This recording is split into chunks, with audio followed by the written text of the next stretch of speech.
पराधीनता जो है वो सुख नहीं, वह सुखाभास है, सुख का आभास है, वस्तुतः वह सुख है नहीं। किसी ने प्रशंसा कर ली, उसमें जो सुख का अनुभव आपने किया यह भी पराधीन है, क्योंकि वह प्रशंसा यदि नहीं करते तो वह आनंद नहीं।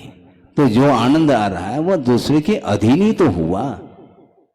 इसलिए श्रमण हमेशा पराधीन सुख की इच्छा नहीं रखते।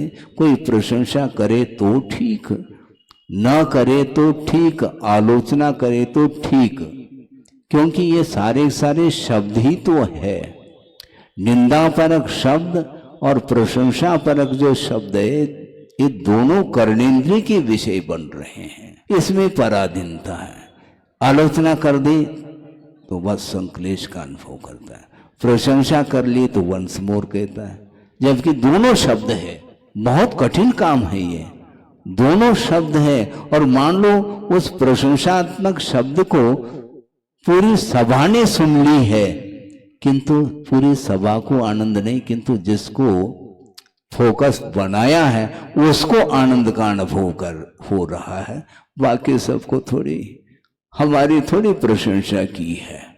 प्रशंसा तो उस व्यक्ति विशेष की है। वह शब्द सुनते हुए भी आनंद नहीं उसको, क्योंकि मेरी प्रशंसा नहीं होती। ये मेरा तेरा जो लगा हुआ है, यही जो है ना क्षणिक सुख के लिए वह आतुर है। कर्णेंद्रिय विषय नहीं है वो जो सब लोग सुन रहे हैं, उनको आनंद क्यों नहीं आ रहा?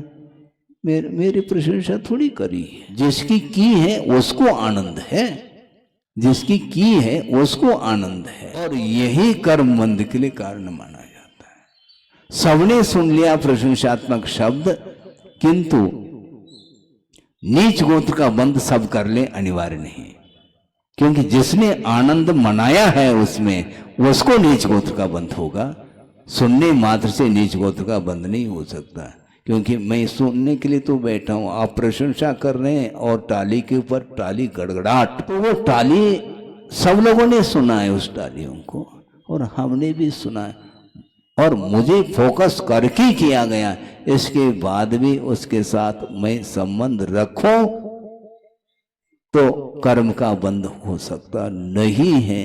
तो वह मेरे अंदर आह्लाद उत्पन्न हो तो बंद होगा, नहीं तो नहीं, क्योंकि इंद्रिय जन्य आनंद माना जाता है। यह कर्म बंध के लिए कारण कहा है, और संसारी प्राणी इसका भूखा है।